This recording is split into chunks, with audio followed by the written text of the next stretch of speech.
Alright, we should be live. We're back. We're working on Ygra, Eater of All.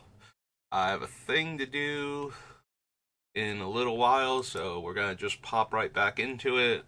Got 194 cards still on the list. So we've got 194 spells. We have 134 spells roughly to eliminate. So last time we grabbed all of our ramp and stuck it down here. That off. So 1, 2, 3, 4, 5, 6, 7, 8, 9, 10, 11, 12, 13, 14, 15, 16, 17, 18, 19, 20, 21 ramp spells. So I'm pretty sure we want to keep all of the little creature ramp spells. So Wood Elves, Yavimaya Granger, Sad Robot, Sakura Tribe, Barhaven Elf.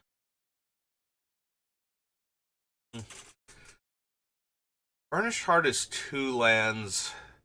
I'm a little more inclined to keep them than I normally am. Usually Burnished Heart is a bit more on the expensive side to me. Like, it's 6 mana total to get 2 lands, but it's broken down over 2 turns, so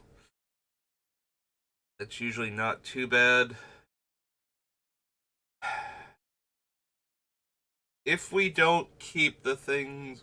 I mean, I want to say if we don't keep the things that care about squirrels, we can ditch the Heaped Harvest and the Forager, but we can definitely ditch the Forager if the only real squirrel card, like actual squirrel creature we wind up keeping is Camellia.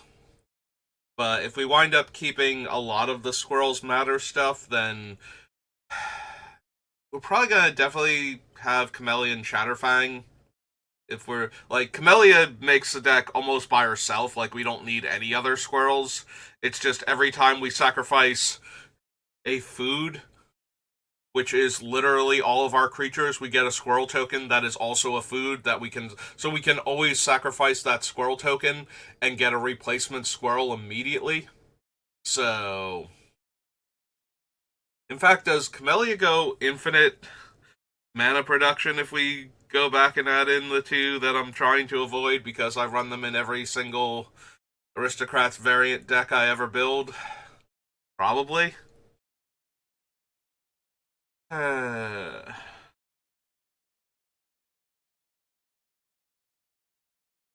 yeah, so the Thorn Vault kind of gets to stay just because those 2 are going to wind up.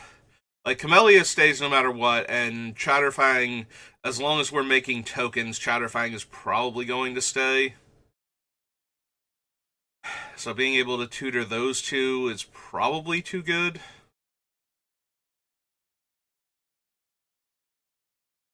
Right now, Doric's main thing is that she can give Ygra trample. So, like, the +2/+2 is nice and all, but it's mostly the trample. And the fact that she's a 4-drop that's getting me a forest, so she can get, like, Bayou and Overgrown Tomb and whatnot. Um, hmm. I'm wondering if Gilded Goose, as on theme as it is, isn't, like, one of the worst, if not the worst, ramp cards that we have. At that point, it's kind of like Pippin, where it's like, we're going to use it to make the food, but are we ever going to use it for its other thing? And the answer is maybe.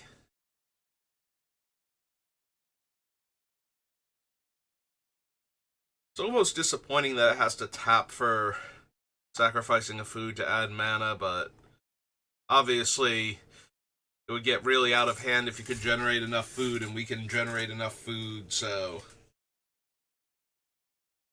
probably didn't want me to be able to do what I'm thinking about doing with it if that were an option.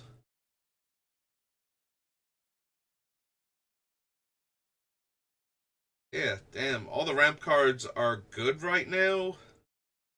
It's possible we can cut.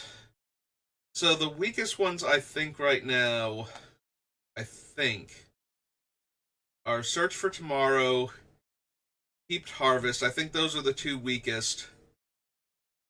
Then it's like Doric and maybe Cultivate and Kodama's Reach.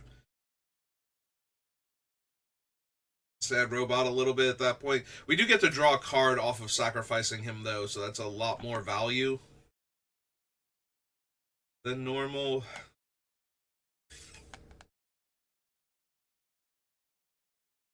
We do have ones we can cut.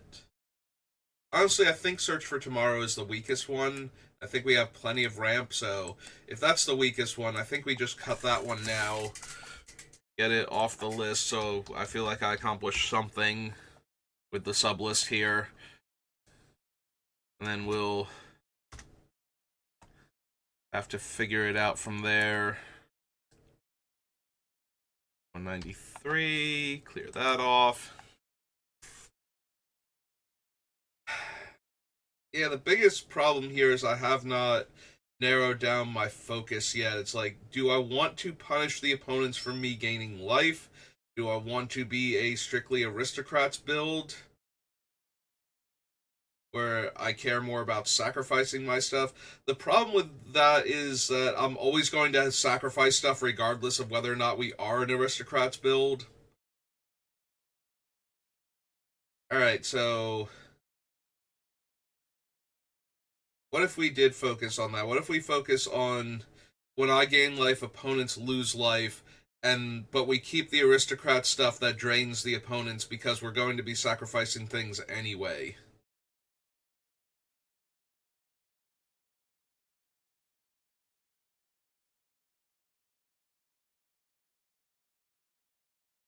Hey, I'm starting to think then that we probably don't need black market. I'm gonna go closer to this route. Like, yeah, it's going to give me a ton of mana later on, but we have all the sack outlets we need built in. We should be able to kill off most of our stuff when we want to. We have a few, like, free sack outlets on top of this, so...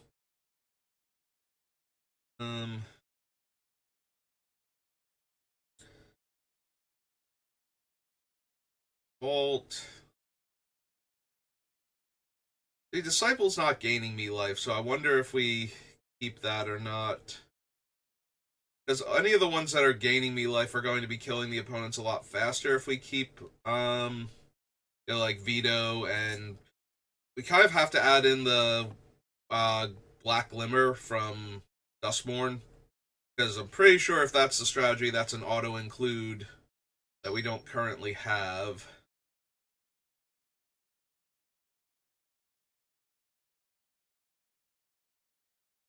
Alright, so if we're going more that build, then we don't need any of the token makers for the sake of token makers. We need the ones that are also contributing to this.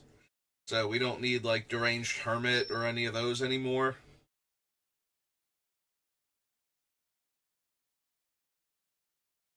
Like I said, I think we can keep Chatterfang because we're probably going to be running the creatures that when one of my things dies, I get tokens from it. So those are likely to make the list. So that gives us a lot of fresh bodies, but we don't need... Like, we don't really need Avenger of Zendikar anymore.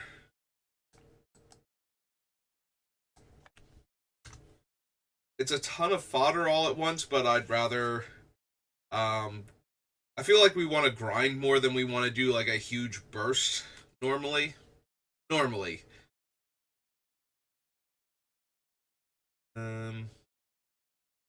Yeah, if we're gonna do the I gain life, you lose life, then Marauder's a lot stronger. Probably don't need Mirror Works.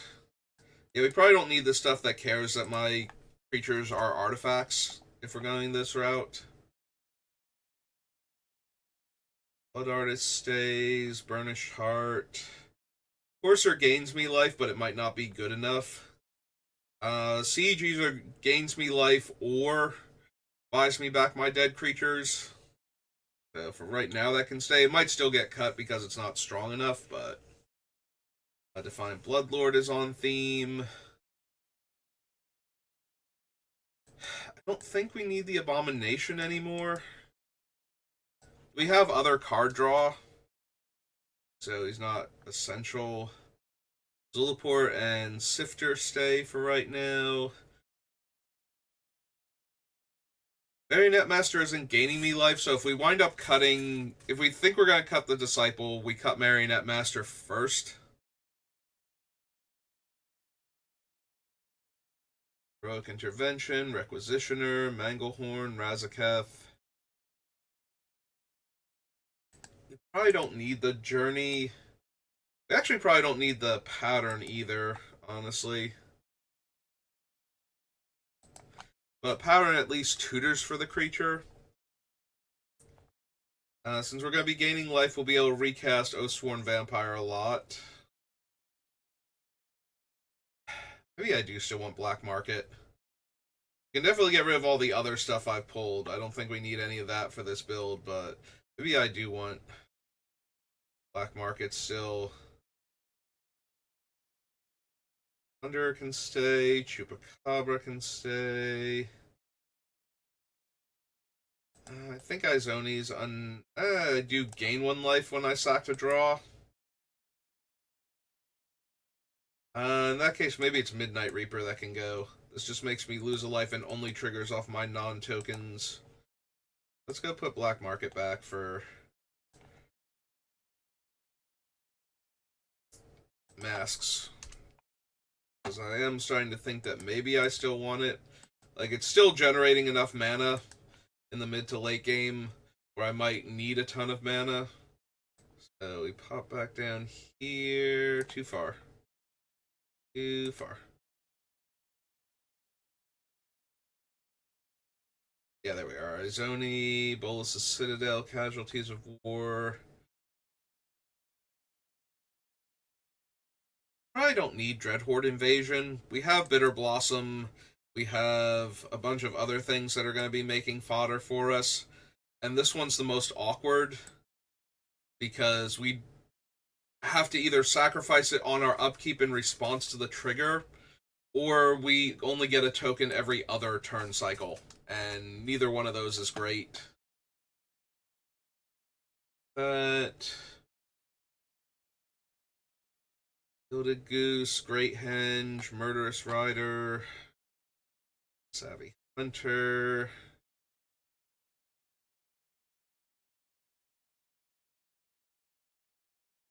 Breadcrumb, Shadow Spear does give lifelink, which is so gives lifelink and trample to Ygra, who's going to be huge. And if we're going the life gain matters route, probably too good. I don't need the Scoot Swarm. I have some amount of token production, but we don't need all of this. And unless I have what's its name? The Oracles of Moldiah, we can only trigger it twice maximum with a fetch land.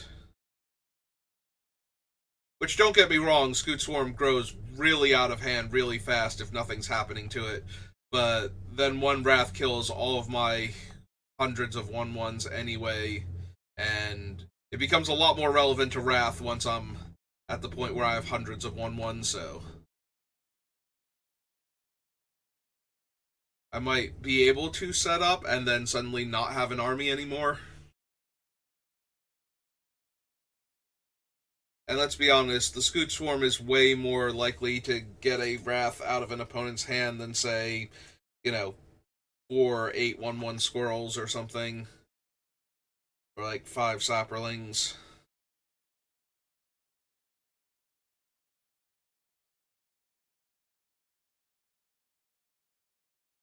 Titan stays for right now. Conscript stays for right now. We might cut it, though.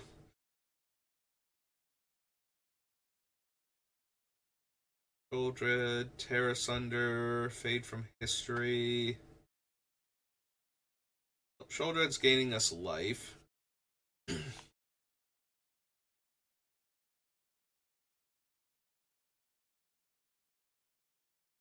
Honestly, we probably don't need the Transmogrant. I think Cult Conscript is just better overall.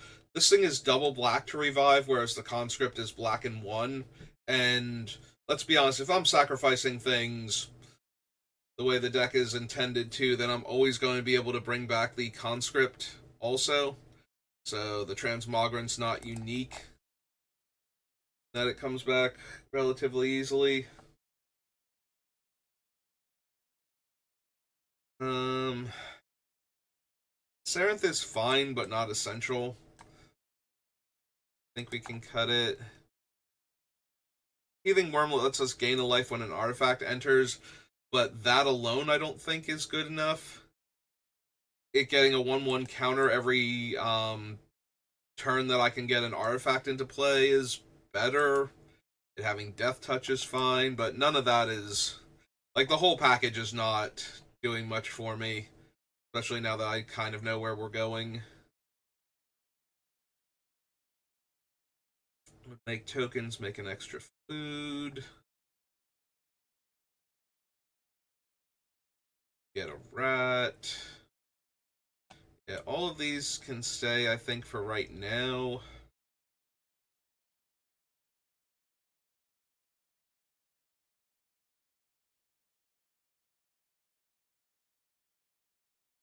Skeleton still stays. Forsaken Miner can probably go. I have to commit a crime to bring it back. And while I do commit a lot of crimes, um... oh, that is true. It's black to bring back, though. So the biggest thing about the skeleton is I can bring it back with any of the Zula. I forget which ones target versus which ones are each opponent loses a life and I gain a life. But some combination. I think Blood Artist targets. I don't think Zulaport Cutthroat does. But you get my meaning, right? Like, the ones that target to make them lose life allow me to buy back Forsaken Miner for 1 black rather than black and 1 for the conscripts or um the Oathsworn Vampire. So maybe that is worth keeping then. He only makes 2 extra creatures once per turn. It's still pretty helpful if I'm trying to grind the win out with draining over a couple of turns, as opposed to just trying to drain somebody out with an infinite loop in 1 turn. Because we could definitely build Ygra to do the infinite loop, but that almost feels like we don't even need Ygra at that point, and we'd be better off building around a different commander like Gave or something. That being said, I don't know that we need Gisa, and we definitely need Cut, so making 2/3/3 menace zombies a turn, probably not good enough. Camellia stays. Like I said, even if we cut all of the other squirrel makers, Camellia is just way too strong in this deck. So Camellia basically has to stay. Might wind up cutting the talent, but not yet. We also have plenty of fodder for the level 3, where I can just get back something by getting rid of other stuff. We have a lot of things that are potentially a lot stronger than like any one given card. Probably don't need Vine Reap Mentor. Like, it's on point for the deck, making 2 foods and then being a food itself. But now that I kind of have more focus in where we're going, also probably don't. If we don't need Gisa, we don't need Grave Titan. Like, that's having an even harder time making more than like 4 zombies in a turn cycle. Like, if it makes 2 and has haste, we get 4 of them. But Gisa, I just need to target somebody each turn. So I feel like Gisa's doing a better job. I don't need Dark Prophecy, and it's a little hard to cast at triple black. Like, I think we're actually green focused because of our ramp. Don't know that we're going to need any of the Tainted Remedy variants. We might just be okay with our opponents getting to eat their own creatures, but we'll have to see. When the grave stays, Veto is now what we're focusing on, so that's fine. Honestly, I don't think we need any of these. So Forest Hermit can go. Powderfang can probably stay, but we don't need the Dray Keeper. We don't need Underworld Hermit.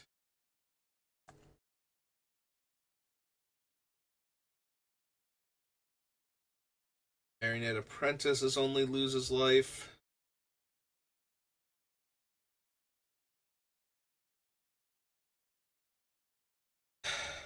Don't know that we need the Propagator Drone now either.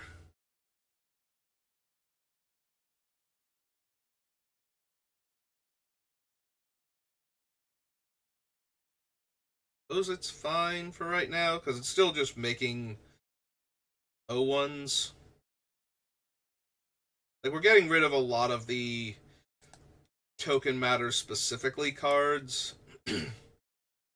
We still make a lot of tokens anyway. So I don't know that we need to get rid of the Propagator Drone or Jaheira just yet. We might still get rid of them. Yeah, we probably don't need other Gisa either.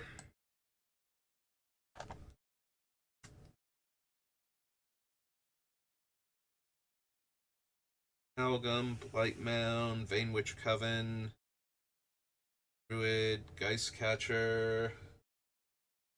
Hey, J-Pop. How you doing? I never bother with the Pro series. Like, the only way I would wind up getting a PlayStation Pro is if I managed to not get the original one somehow for like the first year or two that it's out, and then the Pro came out. So yeah, not really my thing. I don't feel the need to upgrade if the system works fine for what I'm using it for. And wow, would I be angry if the Pro became like a necessary thing for games that came out after it.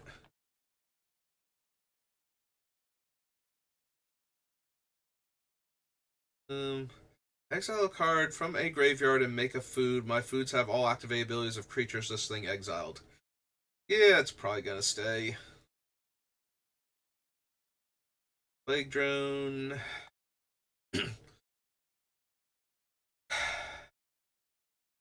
Do we want the patrol and the squadron? We probably don't need the patrol anymore if we're going to try to drain people out with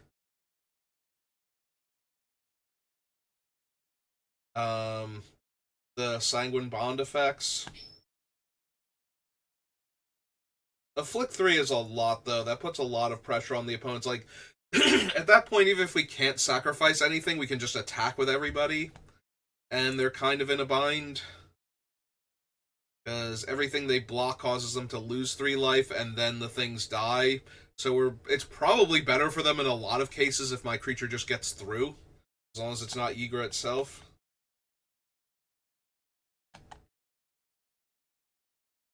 Alright, so we leave that on the list for right now.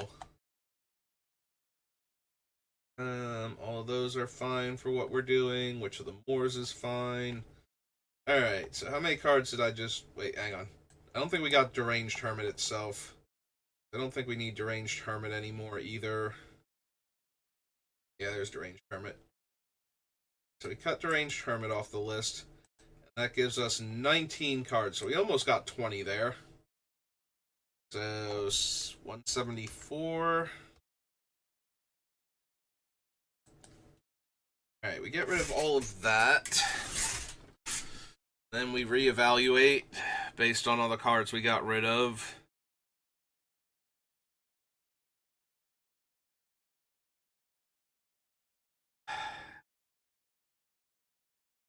I suppose we do keep Grim Feast. Like, it's going to go very well with our Wraths plus any non-creature version, so the Sanguine Bond itself. What's its name would come back in time. We do kind of need to add that thing. Alright, let's hop over here. I forget what its name is. All treatments, default, and play boosters. And I don't need your cookies, thank you. And we scroll down to black. Is it enduring? Enduring tenacity. So, whenever you gain life, target opponent loses that much life, and when it dies, if it was a creature, it returns to the battlefield as an enchantment. Yeah, I do think we need to add that to the list. We go to 175, we go to Duskmourn.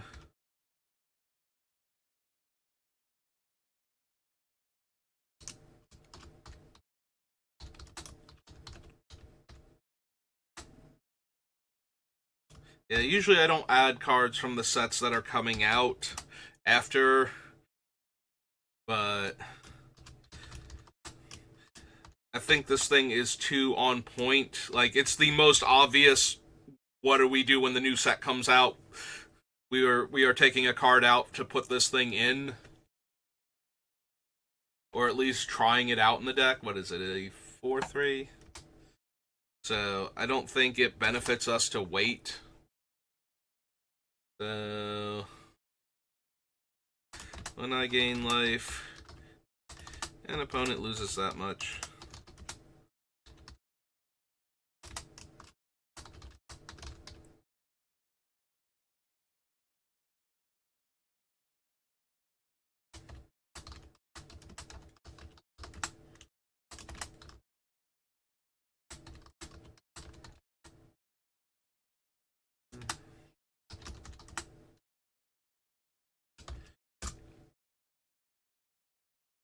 Yeah, I don't think we can skip out on Enduring Tenacity. It's too on point for the deck. I'm not going to bother with any of the other cards.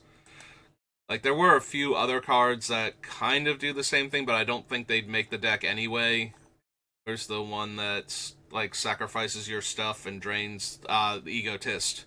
So, whenever you sacrifice a permanent, target opponent loses a life and you gain a life. Like, I'm not sure she would make it. She might. But the route that I just decided that we're going, the Enduring Tenacity, like, there's no way that does not make the list, so that would be like the first card we try out from the new set in this deck, if that's going to be how we're going to play it anyway. So, alright, away from Duskmourn now. Let's go back to Ygra. Have Ygra in the background. Hi, Ygra. We can have it peeking over the top of the list.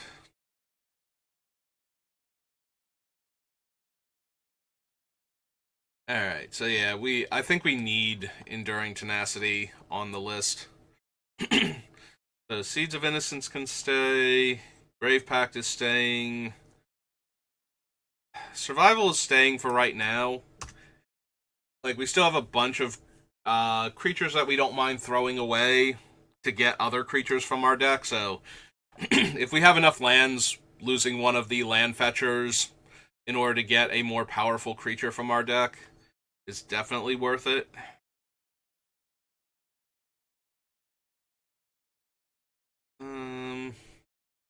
Ron stays for right now. Graveborn Muse is fine. Yeah, I'm wondering if we don't get rid of the ones that don't gain me life. Where it's just an opponent loses life when my things die. We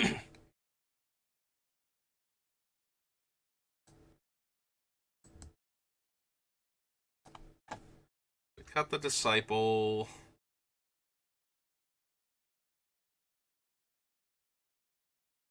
I have to double check and make sure if Doubling Season... right now, Doubling Season is still working because it's still doubling Ygra's counters, and we still make a ton of tokens, despite getting rid of the things that are predominantly in here for making a handful of creature tokens. Like, there's still the ones that are doing other stuff. And there's still a handful of creature token makers on the list anyway. But we don't need like the I'm gonna make a dozen squirrels because I have squirrel synergies. It's like no, we're shifting away from that.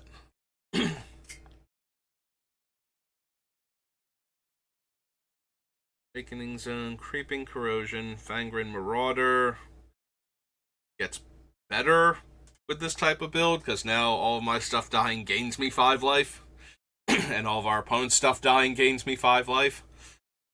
And that's a whole lot of life to gain when you're going to drain somebody for that much damage on top of that.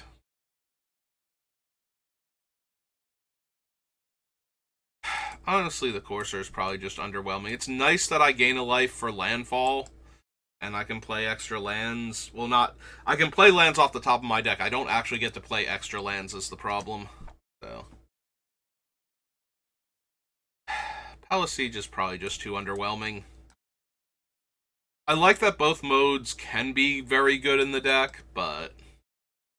we have other ways to get back our dead stuff, and we have other ways to drain our opponents, and both of them are doing their respective jobs better. Marionette Master doesn't drain, it just deals, or causes life loss, rather.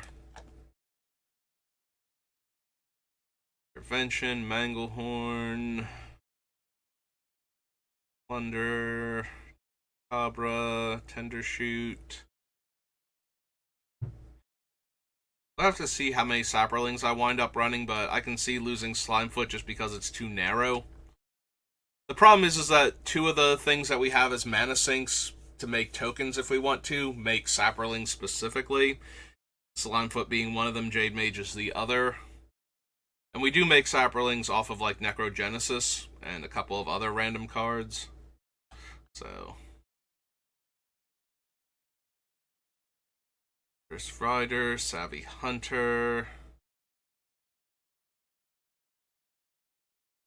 I could almost cut Savvy Hunter if it wasn't Sack 2 Foods draw card. I don't know if that's... like, if Savvy Hunter is better or worse in the deck overall than Peregrine took. Like, that version of Pippin. Like, it's sack less foods to draw cards, but Pippin has an easier time making foods for us to sacrifice in order to draw cards, so... like, we might wind up losing Savvy Hunter because of that.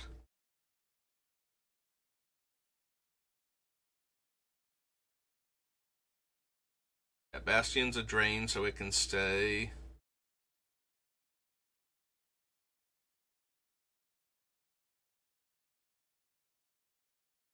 Massacre, Morbid Opportunist.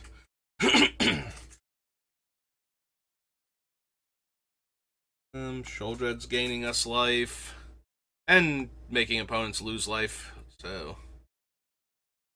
all good. Nissa, Horn of Gondor. Mirkwood Bats triggers on the tokens, but we do still make enough of them. Sweet's Revenge, Flitterfang, Cottage, Ginger.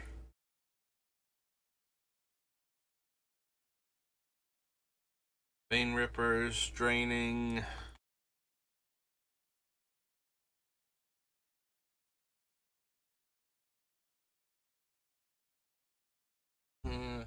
Harvest. Oh, we don't need the Dray Leader anymore. We don't care about squirrels as a creature type, so that can go. I missed that one last time. We probably do lose the Forager. Yes, it can tutor Cabelia and Chatterfang, but so can all of our other more open tutors, and we don't need it for ramp, so... Visit, Sanguine Bond, Cultivate, Skeleton, Jade Mage, Trading Post, Hangerback.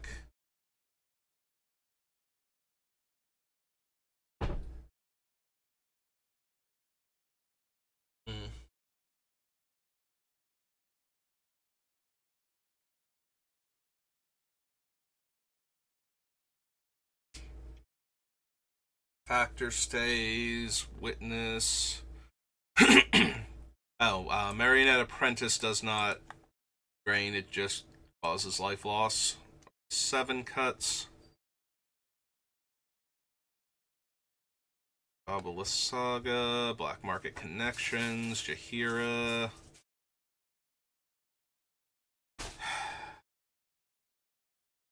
We're not as concerned about going wide. It's more about having fodder, so I don't think we need Mazarek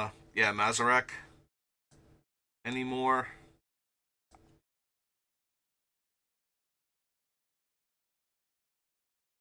Like, it would still be fine in the deck, but I think we're going in a different direction from it, so probably lose Maz. Line of Calamity, Brewmaster is still fine. I feel like we're going to wind up losing. I want to lose like the Plague Drone and whatnot, but I'm definitely running Seeds of Innocence, and killing all of our opponent's stuff and making them lose life equal to the casting cost is such a brutal thing. Although the Plague Drone would also be destroyed there, so I guess we only need the Tainted Remedy or whatever, because that's the only one that's going to survive effects like that.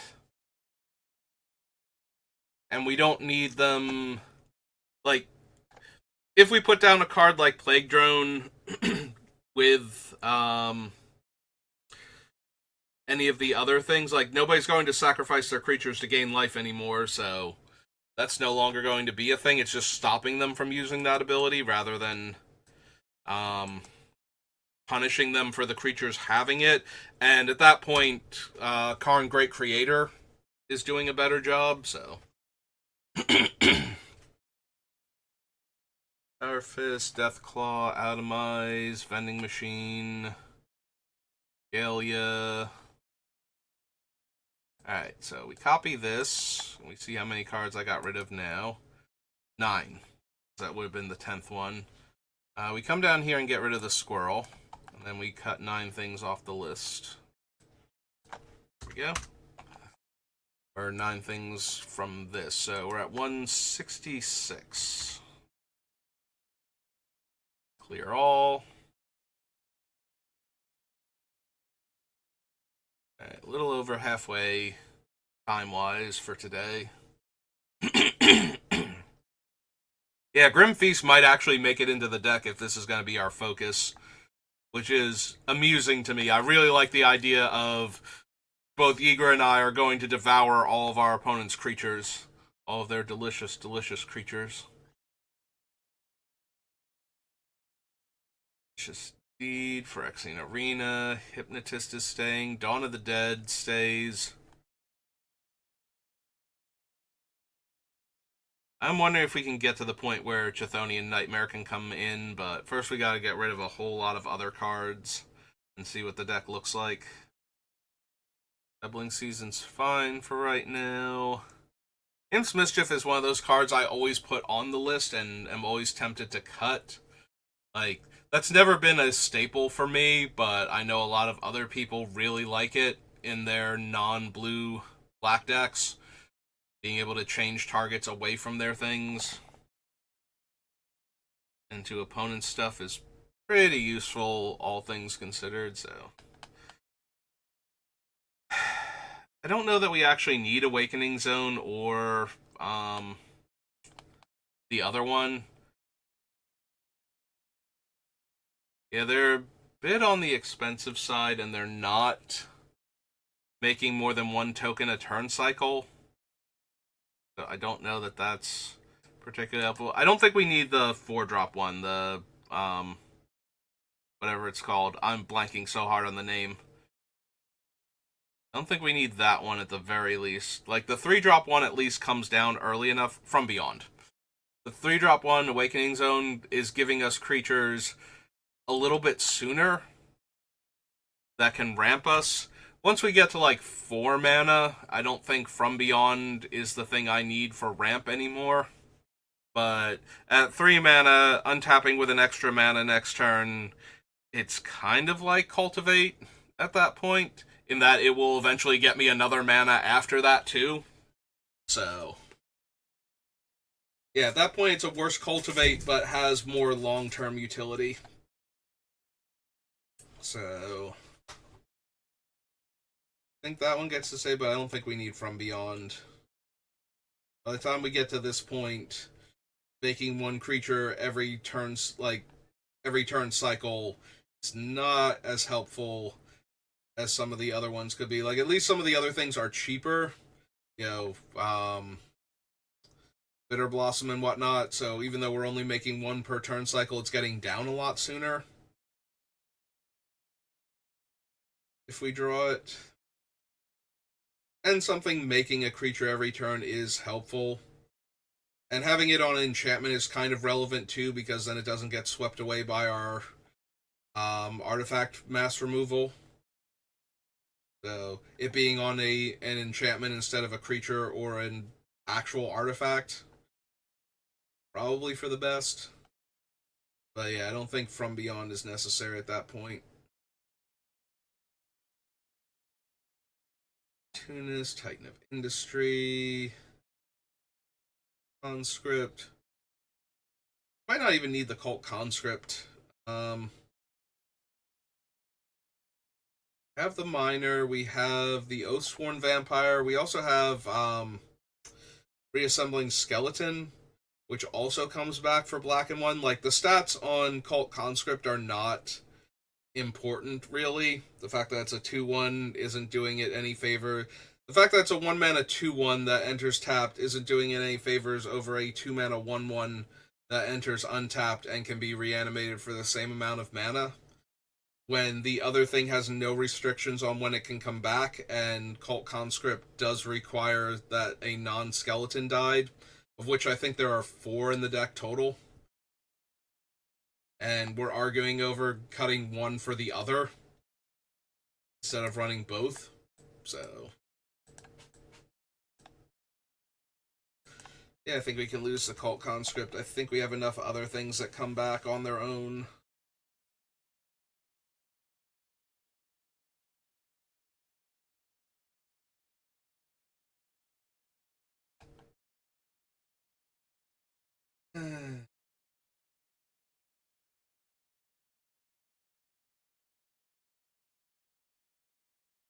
I do also get a scry when my creatures die. Yeah, I don't think Ginger is actually going to work out. The upside to her is that I gain life equal to her power when I finally decide to eat her. So, assuming that I have the mana available to do so, because there's always the chance that I have to cast a Wrath and don't have the mana left over. So she's just going to go to the graveyard and we're not going to gain the extra life.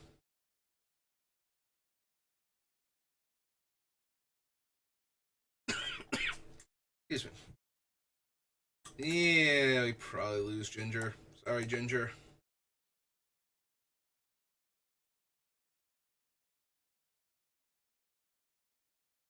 So, armor stays for right now. Fomori Vault.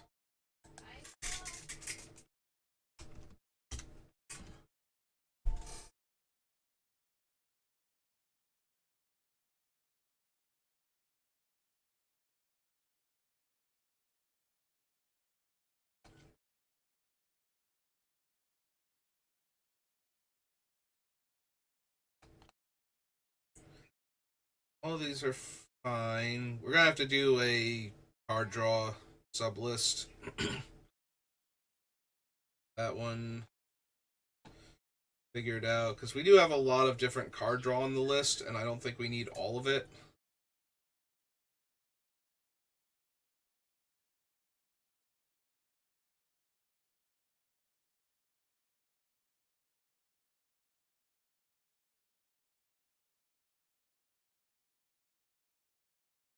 Smote, Vigo, Death Reap. Those are staying for right now.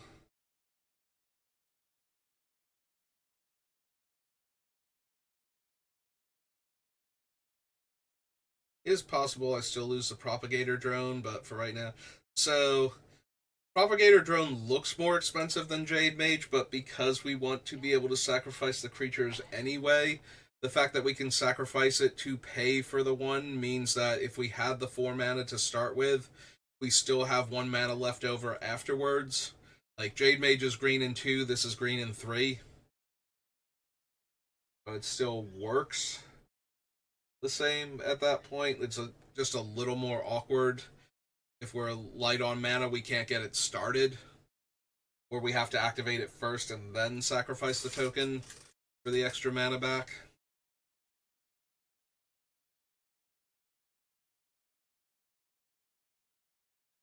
It's also awkward if we wanted to build out a wide board first and then start like attacking and being able to sacrifice the things still, because then it's just costing more mana to make bodies.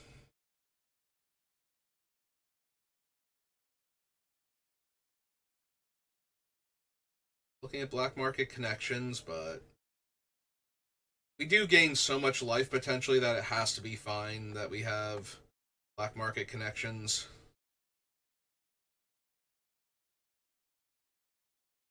And Algum, Guillaume.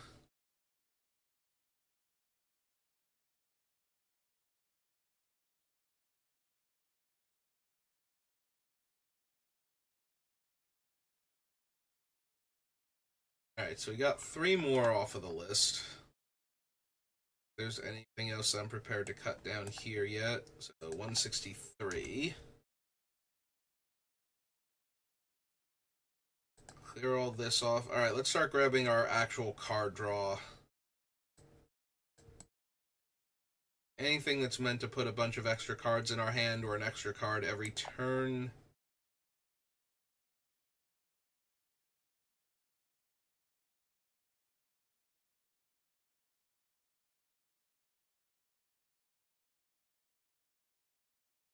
See an arena.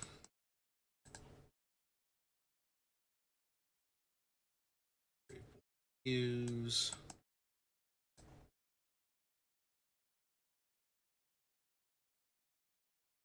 Decree's not in here to be card draw. Like, there will be times where we actually get to cast the 8-drop version of it and kill everything and draw a lot of cards, but for the most part, it's either in here to cycle and kill a lot of things, or it's in here to be a Wrath anyway. And the fact that I get a whole lot of cards out of it is just bonus.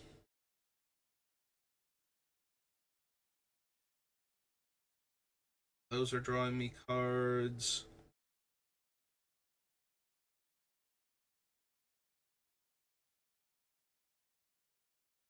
We draw cards.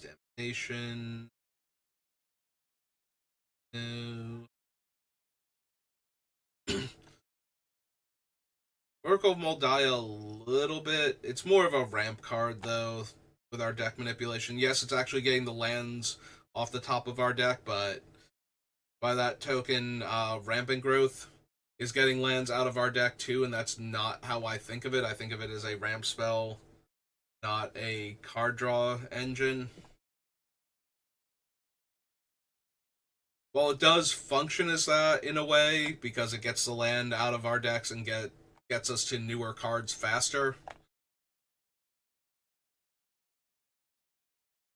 Do treat it more as a ramp spell. Revel, on the other hand, pile of card draw. Reaper, no. Jared, no. Dictate, Inspiring Call. Can draw us cards, but it's in here to protect Ygra and anything else we put a 1/1 counter on. Primarily Ygra, though. I'm not even sure our other cards can gain counters, honestly. But since Ygra's the most important, and it would let me draw a card off of protecting Ygra. It is a 3-drop, though. So maybe I would still be better off with like Tamiyo's Safekeeping and just gain the 2 life and deal extra damage to the opponents because of that. How our deck works. That might even be correct. I have to double check that. See how many other creatures we have with 1/1 counters on it that thing could save. Because Hexproof and Indestructible saves Ygra from a lot more stuff. Like, giving it Indestructible isn't going to work against, swords and path and all that, so. We're looking for card draw, and I'm getting distracted. PC, Bloodlord, Cutthroat, Sifter, Prevention, Requisitioner. Razaketh is kind of card draw. It lets me turn all of my creatures into whatever spells I want, so it's definitely in here to get me cards.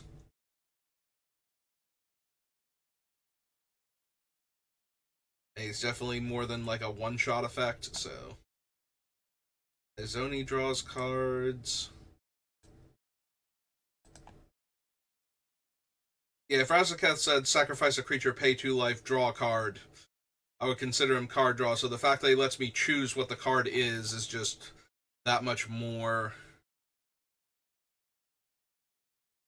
And Dreadhorde General draws me cards.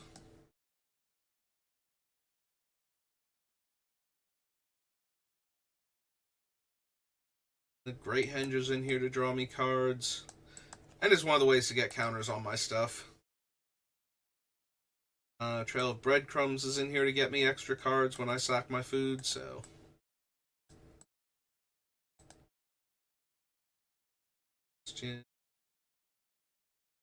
Binding, no. Tegrid, no. Vorinclex.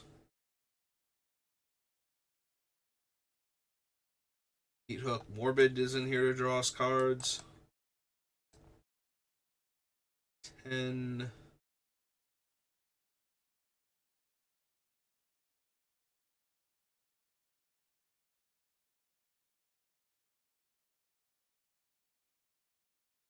No. Greta, yes. It's 11.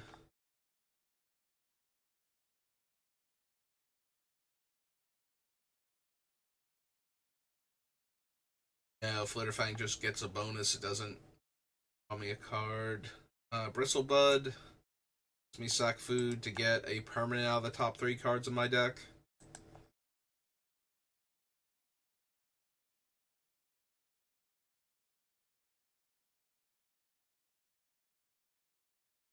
Yeah, Camellia doesn't actually let me draw any cards. Talent. Season of Gathering. It's a one-shot, but it lets me draw a ton of cards, so I think that's okay. Stocking the Pantry. I could have put those two together. I don't have 25 card draw spells. This is going to get awkward. Trading Post, yes. Back, Tainted Remedy. Smoke Ghoul is in here because it lets us draw cards.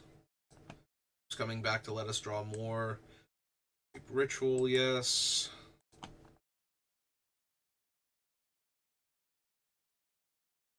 Yawgmoth is a sack outlet that lets me draw cards, so yes. Like I said, if the card said pay 2 life and sacrifice a creature, draw a card, I would count it as card draw, and Yawgmoth is sack the creature and pay 1 life, draw a card. And I get to throw -1/-1 counters around. Excuse me. Bobulus Saga's card draw, as is Black Market. 19.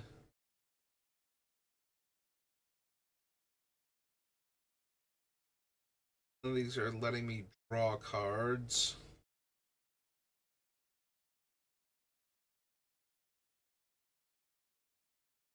Nope, none of those are actual card draw. Those. Alright, let's take a look at our card draw real quick, because we're at the 50-minute mark, so yeah, this might be I just do the list, because I do have to get going soon.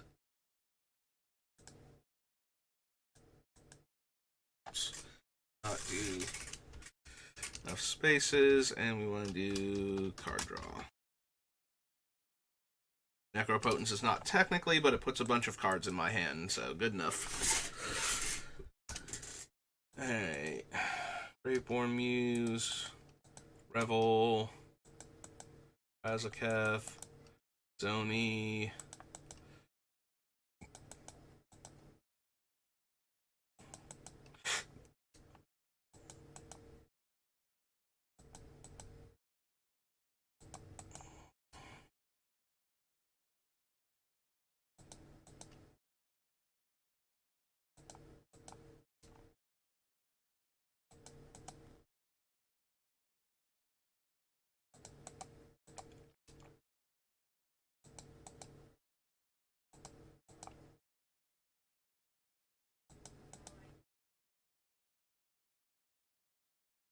So that's all our card draw.